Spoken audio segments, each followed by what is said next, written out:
என்றும் நான் செல்ல மாட்டேன். அன்பான தெய்வ பிள்ளைகளே, உங்கள் யாவரையும் ஆண்டவராகிய இயேசுவின் நாமத்தினால் அன்பின் வாழ்த்துக்களை சொல்லி, இது உங்களுக்கான உங்களுடைய நேரத்தில் உங்களை சந்திப்பதற்கு மிக்க மகிழ்ச்சி அடைகிறேன். ஒவ்வொரு நாளும் தெய்வ பிள்ளைகளை சந்திப்பதற்கு ஆண்டவர் கொடுத்திருக்கிற இந்த பெரிதான கிருபைகளுக்காக நம்முடைய அருணாதர் இயேசு சாமிக்கு நன்றி செலுத்துகிறேன்.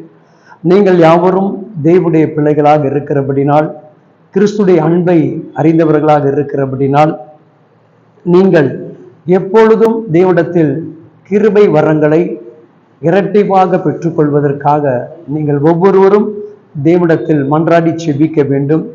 உங்கள் சபைக்குள் உங்கள் ஊழியர்கள், நீங்கள் அன்றாடம் பார்க்கக்கூடிய சில தீர்க்கதரிசிகள், அவர்களை காட்டிலும் மேன்மையான கிருபை வரங்களை பெற்றுக்கொள்வதற்கான வழிகளையும் முயற்சிகளையும் நீங்கள் எடுக்கணும்.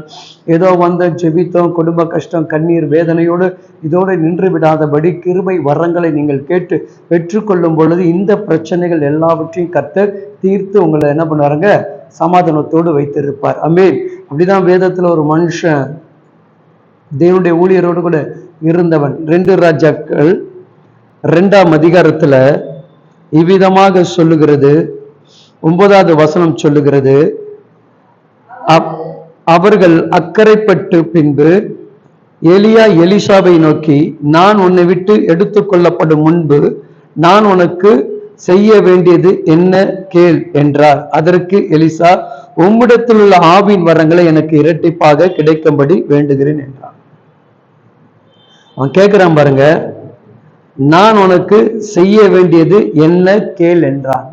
இந்த கேள்விதான் தேவன் உன்னையும் என்னையும் பார்த்து கேட்கிற, மகனே மகளே, நான் உனக்கு செய்ய வேண்டியதான். நம்ம புதிய ஏற்பாடுல பார்த்தீங்கன்னு வச்சுங்க, சீசர்கிட்ட பார்த்தாண்டு, நான் ஏதாவது உங்களுக்கு செய்ய வேண்டியது இருக்கா சொல்லுங்கன்னு சொல்லுவாங்க. அப்ப என்ன சொல்லுவாங்க, சரிங்க, ஒண்ணுமே குறையிலப்பா, நீங்க எல்லாமே எங்களுக்கு செய்திருக்கேன். அதனால உலக பிரமாணமான ஆகாரங்களோ சரீர ரீதியான பாதுகாப்போ கொடுத்தார். அது எல்லாருக்கும் இயல்பா கிடைக்கிறது. ஆனால் அவர்கிட்ட என்ன பண்ண, நீங்க இந்த பூமியில ஊழியம் செய்து விட்டுட்டு போன அந்த ஊழியத்தை எங்களை கொண்டுதான் செய்வேன்னு சொல்லி வாக்கு கொடுத்திருக்கிறீங்க.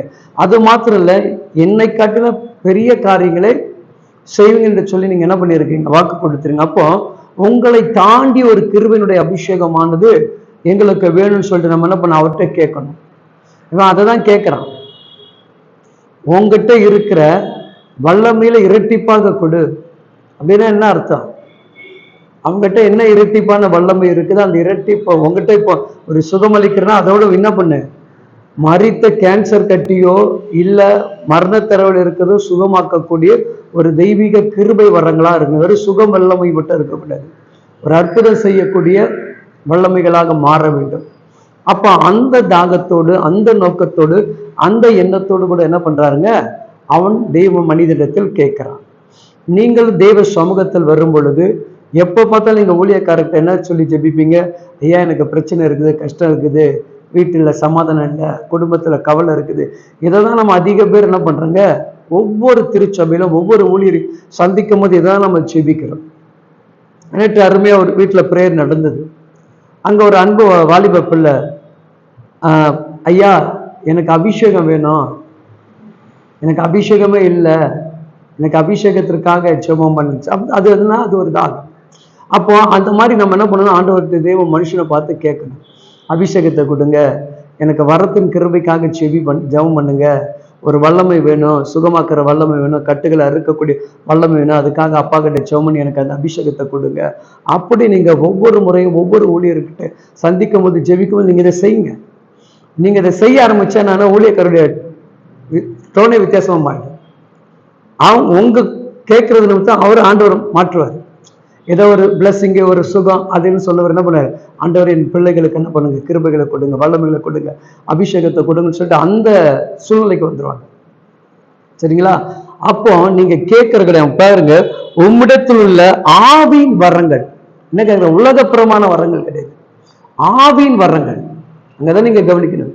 ஆவின் வரங்களை எனக்கு இரட்டிப்பாக கிடைக்கும்படி வேண்டுகிறேன் என்றான். அப்போ உலகத்துடைய ஆசையோ, உலகத்துடைய செல்வமோ, வீடோ, காரோ, வேலையோ, மற்ற காரியத்தை காட்டிலும் ஒவ்வொரு தேவ பிள்ளைகளுடைய வாழ்க்கையில் ஆவிக்குரிய வரத்துடைய இரட்டிப்பான வரங்கள் நமக்கு வேணும். மற்றவர்கள் செய்த ஊழியத்தை போல நீங்களும் நானும் செய்யக்கூடாது. அவர்களை தாண்டி அவர்களால் செய்து முடிக்க முடியாததை நான் செய்யக்கூடிய தேவ மனிதனாக நான் என்ன பண்ணுங்க மாறணும். அப்படிப்பட்ட கிருபையினுடைய வரத்தை தான் நீங்க என்ன பண்ண ஆண்டவர்கிட்ட கேட்கணும். சரிங்களா? இன்னைக்கு தேவனிடத்தில் அப்படிப்பட்ட வரங்களை கேட்க நீங்க ஆயத்தமா இருக்கிறீங்களா? உங்க சபைக்கு இன்னைக்கு ஒருவேளை கூட்டம் இருந்துச்சுன்னா ஏதா இருந்துச்சுன்னா போய் ஜெபிக்கும் போது ஊழியர்கிட்ட சொல்லுங்க, ஐயா எனக்காக கிருபை வரங்களுக்காக ஜெபம் பண்ணீங்க கேட்டு பாருங்க. நீங்க கேட்க கேட்கதான் கர்த்தர் கொடுப்பார். சுகத்தை கேட்டா கொடுக்குறாரு, விடுதலை கேட்டா கொடுக்குறாரு, இதெல்லாம் கொடுக்கும்போது அதை கொடுக்க மாட்டாரா? அப்ப நம்ம என்ன பண்ணுங்க, தேவனிடத்துல போகும் பொழுது இதுவரைக்கும் இல்லாத ஒரு மாற்றத்துக்குண்டான மகனாக மகளாக விட்டு போய் நிற்கணும். அப்பதான் தேவனுடைய மகிமையும் தேவனுடைய வல்லமையும் நம்மளால உணர முடியும். சரிங்களா? உங்களுக்காக நான் ஜெபிக்க போகிறேன். கர்த்தர் இந்த நாட்கள் உங்கள் யாவருக்கும் கிருபையின் வரங்களை இரட்டிப்பாக தரும்படியாக ஜெபிக்க போகிறேன். ஒருவேளை என்னை பார்த்து கொண்டிருக்கிற, இதை கேட்டுக்கொண்டிருக்கிற என் அன்பான சகோதர சகோதரியே, உங்கள் கண்களுக்கு முன்பாக இந்த ஊழியருக்கு உண்டான அபிஷேக கிருபை வல்லமைகளை தாண்டி எனக்கு வேண்டும் என்று சொல்லி நீங்கள் கேட்பீர்கள் என்று சொன்னால் அதையும் கர்த்தர் கொடுக்க வல்லமையுள்ளவராக இருக்கிறார். இப்போ உங்களுக்காக நான் ஜெபிக்கிறேன்.